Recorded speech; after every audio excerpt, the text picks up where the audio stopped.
하나님 말씀 보시겠습니다. 오늘 우리에게 허락하신 하나님의 말씀은 시편 3편입니다. 저와 여러분이 함께 봉독하시겠습니다. 여호와여, 나의 대적이 어찌 그리 많은지요. 일어나 나를 치는 자가 많으니이다.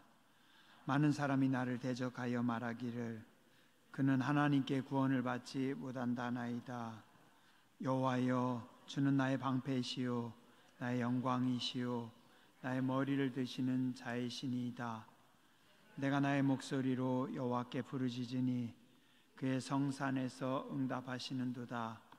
내가 누워 자고 깨었으니 여호와께서 나를 붙드심이로다. 천만인이 나를 애워싸 진친다 해도 나는 두려워하지 아니하리이다.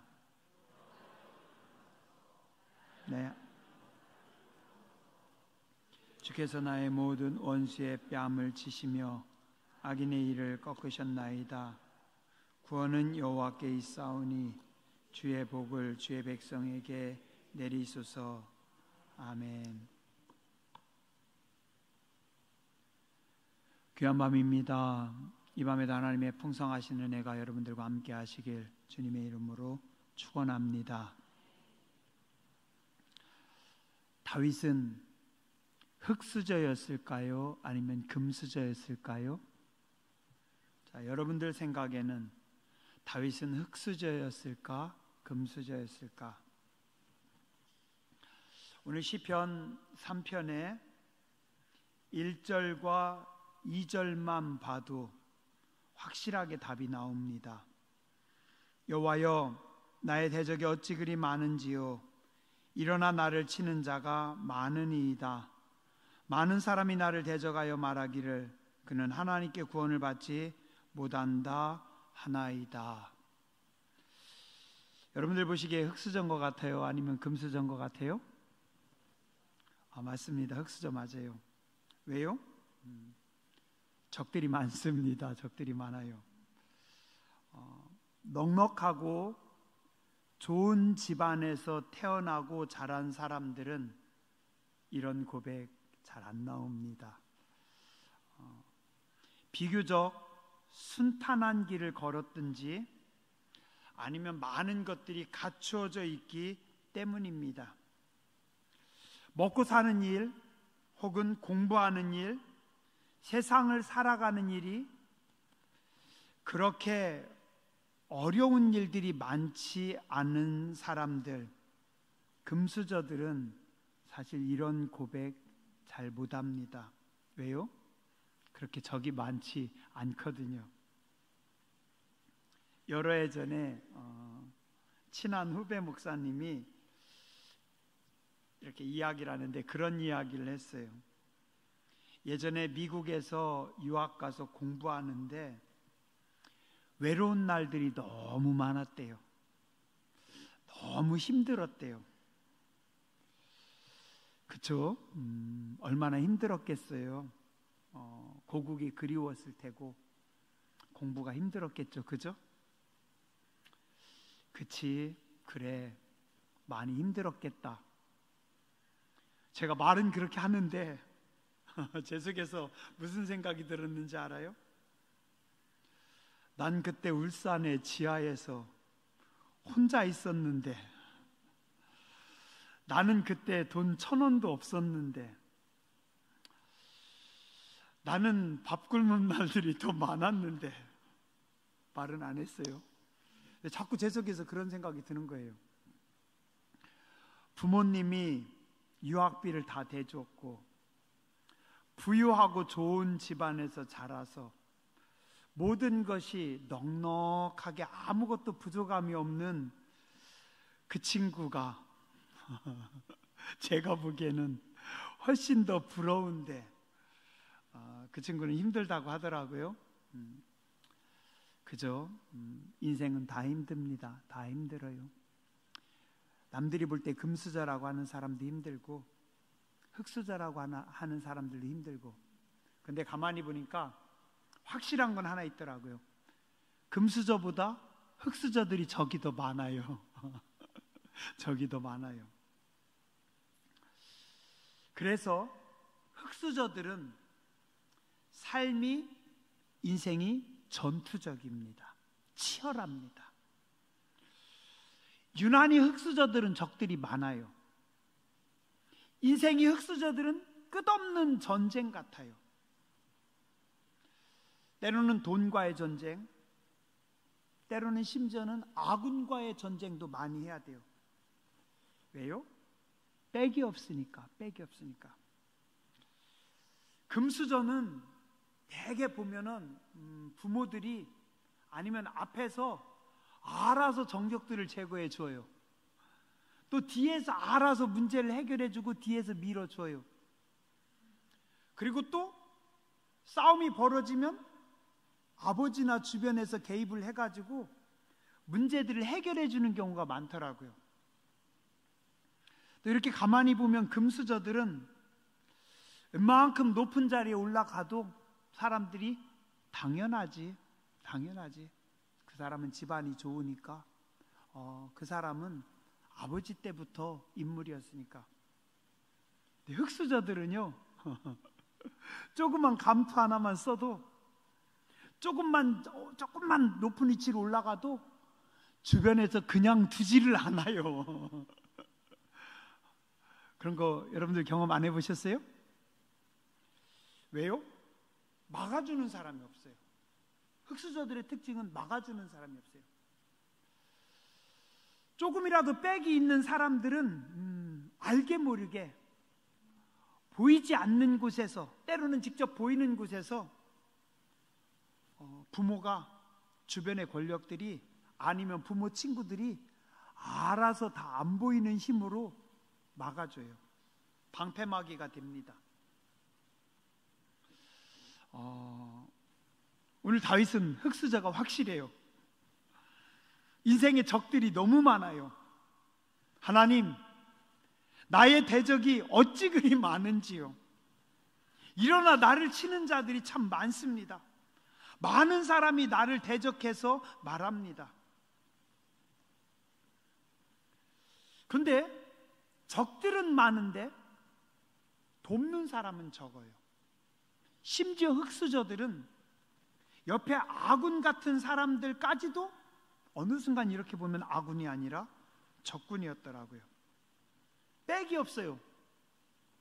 그러면 어디 기대겠어요? 빽은 하나밖에 없습니다. 뭐예요? 맞아요. 하나님밖에 없습니다. 그죠? 그래서 흙수저들이 기도를 잘해요. 제가 볼 때 그래요. 절박합니다. 기댈 데가 없으니까, 의지할 데가 없으니까. 3절, 하나님은 나의 방패십니다. 하나님은 나의 영광이십니다. 나의 머리를 드시는 자입니다. 내가 나의 목소리로 여호와께 부르짖으니 그의 성산에서 응답하십니다. 하나님만 나의 방패십니다. 하나님이 나의 영광입니다. 하나님은 나의 머리를 드시는 분입니다. 이거 다윗만 했지, 다윗의 아들, 다윗의 손주, 다윗의 밑에 자손들은 이런 기도 안 합니다. 왜요? 솔로몬, 르호보암, 그 밑에 왕들은 다 뭐예요? 금수저들이었거든요. 아버지 잘 만나서 왕이 됐거든요.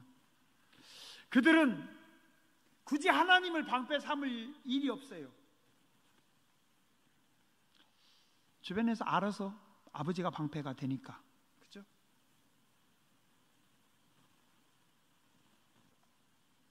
어떤 사람들은 돈 걱정 안 합니다. 노후도 걱정 안 해도 돼요. 그냥 오늘만 잘 살면 됩니다. 왜요? 돈 많은 부모님께서 알아서 척척 해결해 주기 때문에, 또 노후에도 다 주니까. 어떤 사람들은 조금만 문제가 있으면 부모님께 말하면 다 알아서 해결해 줍니다. 아버지의 인맥들이 동원되어서 든든하게 방패막이가 되어줍니다. 근데 흙수저들은 기댈 언덕이 없어요. 그죠? 그래서 어떻게 해요? 그냥 기댈 곳은 하나님밖에 없습니다. 다윗의 집안은 사실 별로 보잘것없는 집안입니다. 시골에 그냥 별 볼 일 없는 그냥 사는 집. 이새라고 하는 집에 별 볼 일 없는 집안에, 그 집에서도 몇째? 7번째도 아니고 8번째 막둥이. 사무엘상 16장에 보면 그 시골 집에 이스라엘 최고의 제사장인 사무엘 제사장이 찾아옵니다. 이러면 어때요? 엄청난 거죠, 그죠? 제가 뭐 예고 없이 갈 때는 뭐 어쩔 수 없겠지만, 만약에 김경인 권사님, 제가 일주일 후에 권사님 댁에 찾아갈게요. 그러면 권사님 어떨까요? 그때부터 긴장되겠죠, 그죠? 청소합니다, 정리합니다, 뭐 합니다. 그냥 목사가 와도 긴장하고, 그리고 웬만하면 가족들, 자손들 다 오라고 해가지고 같이 예배드립니다, 그죠? 자, 그런데 이스라엘 최고의 선지자인 사무엘이 그 집에 방문합니다. 그럼 어떻게 해요? 이새도 긴장하죠. 그래서 청소하고 정리하고 준비하고 자식들 다 모아놓습니다. 근데 누구만? 막둥이만 빼놔요. 막둥이만. 야, 그래도 양을 지킬 사람은 한 명이라도 있어야지. 너는 가서 양 지키고 있어. 막둥이보다 양이 더 중요합니다. 보잘것없는 집안에 막둥이, 가장 작은 자. 다윗은 집안이 약했어요. 그리고 또 흙수저였어요. 그래서 다윗은 탁월한 인물이었지만 나중에 어떤 호족들, 힘 있는 사람들과 정략 결혼을 통해서 자기 실력과 힘을 기르고 지지 기반을 다집니다. 마치 고구려의 주몽이 수선우의 힘을 빌려가지고 그 힘으로 자기가 섰던 것처럼. 그래서 사울 왕의 딸인 미갈과 결혼했고, 그 미갈을 뺏겼었지만 나중에 다시 어떻게든지 그 미갈을 찾아옵니다. 돈 많고 지혜로운 여장부 미망인 아비가일을 아내로 맞이합니다. 이웃나라 그술 왕의 공주를 자기 왕비로 삼습니다. 그래서 다윗도 결혼 여러 번 합니다. 특히 권력 있는 사람들과 주변 사람들과 정략적인 결혼을 합니다. 그러다 보니 아들들 사이에서도 암투가 많았고, 결국은 아들들 사이에서, 왕자들 사이에서 피바람이 났고, 끝내는 그 왕자가 아버지 다윗에게까지 칼을 겨눕니다. 남들이 볼 때는 세상의 모든 것을 다 가진 최고의 권력자, 이스라엘 최고의 왕 다윗입니다. 부러울 게 없는 왕이죠. 그러나 사실 다윗은 한평생 피를 뒤집어 쓰고 살았던 고독한 전사였고, 어쩌면 주변에 믿을 만한 사람들보다는 적들이 더 많은 힘든 인생이었습니다. 어떤가요? 이 말씀 보면서 여러분들 무슨 생각 드세요? 나도 그런데 나랑 비슷하다. 저도 이 말씀 보면서 유난히 적이 많은 다윗, 유난히 한평생 싸움이 많았고 인생이 전쟁입니다. 인생이 전쟁이에요. 저도 예전에, 죄송해요, 예전이라고 하니까 어른들 앞에서, 주흥리나 부곡리나 여기 주흥리도 시골 촌놈들입니다. 아무것도 모르는 촌놈, 순박하게 그리우 말들이다고 사투리 쓴다고 놀림만 당했는데 30년 동안 싸움을 하다 보니까 꽤 독해지고 있습니다. 꽤 세지고 있습니다. 때로는 드러내지 말아야 되는데 나도 모르게 순간 발톱이 나옵니다. 순간 인상이 굳어집니다. 예전에는 그냥 그리웠는데. 여러분들이 조금 이해를 하세요. 많이 굴러다니다 보니까. 그래서 다윗은 말합니다. 시편 146편 3절 5절, 귀인들을 의지하지 말며 도울 힘이 없는 인생도 의지하지 말지니 그의 호흡이 끊어지면 흙으로 돌아가서 그날에 그의 생각이 소멸하리로다. 야곱의 하나님을 자기의 도움으로 삼으며 여호와 자기 하나님께 자기의 소망을 두는 자는 복이 있도다. 또한 시편 62편 8절에서 10절 말씀합니다. 백성들아, 시시로 그를 의지하고 그의 앞에 마음을 토하라. 하나님은 우리의 피난처시로다. 슬프도다. 사람은 입김이며 인생도 속임수이니 저울에 달면 그들은 입김보다 가벼우리로다. 포악을 의지하지 말며 탈취한 것으로 허망해지지 말며 재물이 들어도 거기에 마음을 두지 말지어다. 오늘 흑수저 다윗도 적들이 많았어요. 인생이 피곤했어요. 어려웠어요. 그러나 하나님만 바라보고 하나님이 방패가 되셔서 그 다윗을 도우셨습니다. 피곤한 여러분의 인생 속에도 하나님의 손이 함께 하실 줄 믿습니다. 오늘 시편 3편은 여기 앞에 파란색으로 뭐라고 설명이 쓰여 있어요? 다윗이 그의 누구? 아들 압살롬을 피할 때 지은 시. 누구랑 싸우고 있어요? 아버지하고 아들하고 싸웁니다. 누가 이길까요? 자, 아버지들에게 질문합니다. 아들을 이길 수 있습니까? 아버지가 아들을 이길 수 있을까요? 이때 다윗의 나이가 대략 한 60살 전후로 59에서 61살 정도로 추정합니다. 뭐 이것저것 연도 계산하는데 다 계산하면 복잡하고, 다윗은 평생 전쟁터를 누볐던 장군이었습니다. 다윗이 70살에 세상 떠납니다. 60의 다윗이면 백전노장의 명장입니다. 그의 군대와 그의 장군들, 전사들은 최고의 전사들입니다.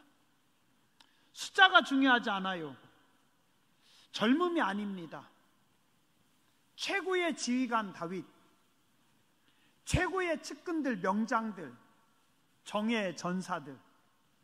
만약에 다윗이 작정하고 군대를 끌고 가면 전쟁 경험 한 번도 없는 온실의 화초처럼 자라난 압살롬이 평생 전쟁터에서 60년간 누볐던 다윗을 이길 수 있을까요?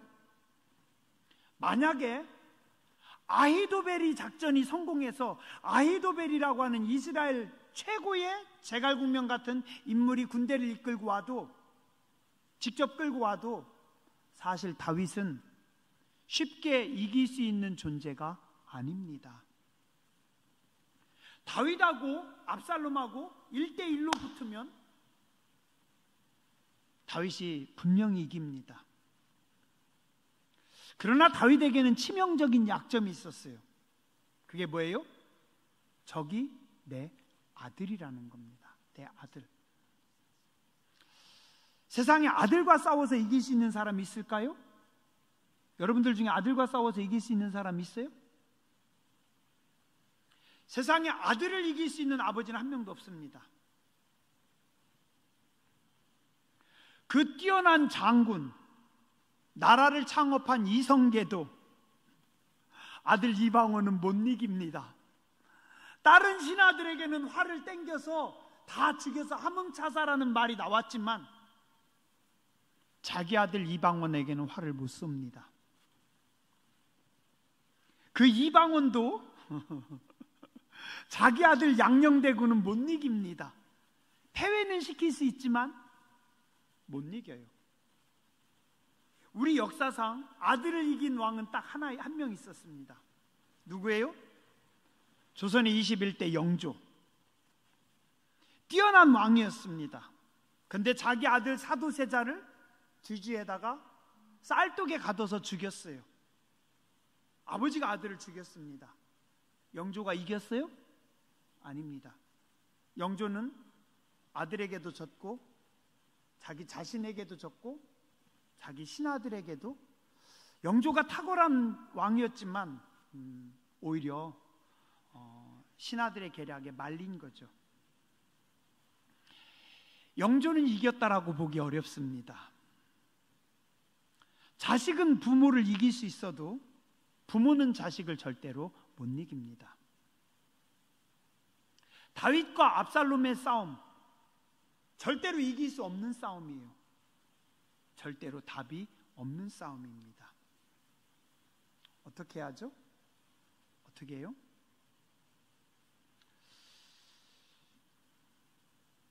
저는 그렇게 생각합니다.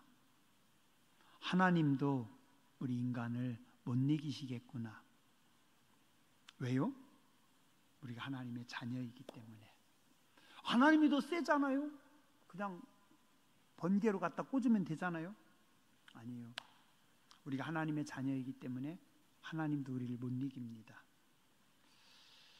말씀을 준비하면서 이렇게 가만히 생각해 봤어요. 그러면 안 되겠지만 목사도 교인들을 못 이기지 않을까요? 이기면 안 됩니다.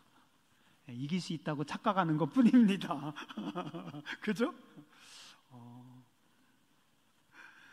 좀 큰 소리 치는 것 뿐이지, 집안에서 아버지가 할아버지가 큰 소리 치지 다 져요. 이기면 안 되죠. 그죠? 그렇게 생각합니다. 목사가 성도님들을 이겨도 안 돼요. 그럼 큰일 납니다. 다윗과 아들 압살롬과의 전쟁은 다윗이 절대로 이길 수 없는 불가항력적인 전쟁이었어요. 진퇴양난입니다. 답이 없어요.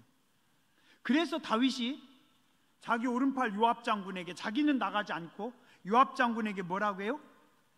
전쟁을 하더라도 내 아들 압살롬만은 절대 죽이지 마라. 아니, 전쟁을 하는데 적군을 안 죽이고 어떻게 이겨요? 요압 그냥 한 칼에 뵙니다. 백성들은 못 뵙는데. 압살롬이 죽었을 때 다윗이 이겼어요? 아니에요. 다윗의 집안은, 이스라엘의 군대는 초상집이 됩니다. 다윗이 승리하고도 뭐라고 해요? 펑펑 웁니다. 내 아들 압살롬아, 내 아들 압살롬아. 이 전쟁은 다윗이 이길 수 없는 전쟁입니다. 어떻게 해야 돼요, 그럼? 그럼 다윗이 죽어야 되나요? 아마 아버지로서 다윗은 죽어줄 수도 있었을 거예요. 그런데 다윗이 죽으면 나라가 초토화됩니다. 하나님의 나라가 무너집니다. 그건 하나님의 뜻이 아닙니다. 그럼 다윗은 어떻게 해요? 이길 수도 없고 질 수도 없고. 어떻게 합니까? 그냥 하나님께 맡깁니다. 하나님께 맡깁니다. 오늘 시편 3편에 보면 대적들이 여러 번 나와요. 1절, 2절, 6절 대적들, 천만인들, 많은 적들, 7절에 원수들. 구체적으로 누굴까요? 여러분 한번 보시죠. 나의 대적이 어찌 그리 많은지요? 압살롬일까요? 아니면 한때 다윗의 신하였다가, 다윗의 장군이었다가, 다윗의 군인이었다가, 다윗의 백성들인 그 백성들일까요? 여기서 대적들, 다윗의 원수는 여러분들 누구라고 생각하세요? 다윗이 그 원수라고 이야기하는 이 원수가 아들 압살롬일까요? 아니에요. 다윗이 아들을 얼마나 사랑했는데. 도대체 누구죠? 정말 답이 없는 대적입니다.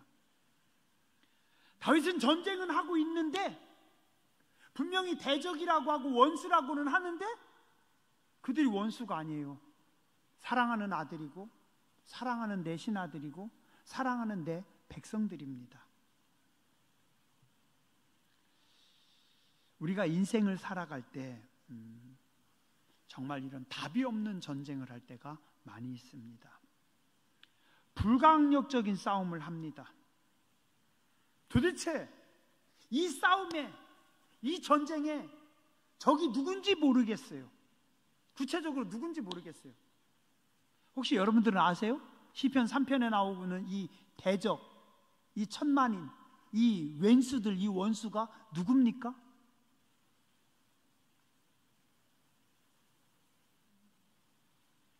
누가 적인지도 모르는 답답한 싸움을 우리가 할 때 있습니다.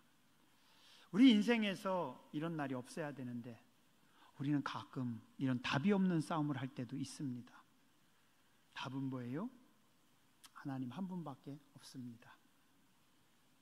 또한 다윗은 오늘 마지막으로 이 싸움이 영적인 싸움이라는 것을 다윗은 알았습니다. 그 옛날 자기가 자기 부하 장군, 젊은 장군 우리아의 아내 밧세바를 더럽혔고 죄 없는 충성된 신하 우리아를 죽였을 때 자기 집안에 피바람이 불어올 것을 이미 다윗은 그 예언을 받았습니다. 그래서 자기 큰아들 암논이 배다른 동생 다말을 더럽혔을 때도, 압살롬이 그 큰형 배다른 형 암논을 죽였을 때도, 왕자들을 다 죽이려고 했을 때도 실제로 여러 명 죽였고, 그 압살롬이 나중에 반란을 일으켜서 아버지를 향해 칼을 겨눴을 때도 다윗은 당당하게 자신 있게 문제를 해결하지 못합니다. 물론 자식에 대해서 남다르게 약한 것도 사실이었지만 더 근원적인 문제는 이 모든 피바람이, 이 모든 것이 내 죄의 대가라는 것을 다윗은 알았기 때문에 어떻게 할 수가 없었어요. 그 똑똑하고 그 강한 다윗 왕이 그냥 손을 놓고 지켜만 보고 있습니다. 내 죄의 결과들이었습니다. 영적인 문제들입니다. 우리가 인생을 살아가면서 종종 우리는 내가 어쩔 수 없는 영적인 문제들을 부딪히기도 합니다. 아마 인간 다윗으로서는 그가 신앙인이었지만 감당하기 힘들었을 겁니다. 어쩌면 다윗은 그냥 하나님 앞에 엎드려 하나님 뜻대로 하옵소서 기도하지 않았을까요? 자, 근데 중요한 것은 이 어려운 난제들 앞에서 참 이 답이 없을 것 같은 힘든 문제들 앞에서 다윗이 하나님 앞에 그대로 하소연합니다. 그대로 하소연합니다. 하나님, 그 옛날 야곱은 내가 험악한 세월을 살았습니다 라고 고백했는데 다윗은 뭐라고요? 천만인이 나를 대적하여 싸우려고 합니다. 하나님, 내 대적이 왜 이렇게 많습니까? 일어나 나 죽이려고 하는 사람들이 얼마나 많은지 모르겠어요. 3디 사방 둘러보니 다 나를 죽이려고 하는 사람들만 다 깔려 있네요. 다윗은 그냥 있는 그대로 하나님 앞에 아뢰입니다.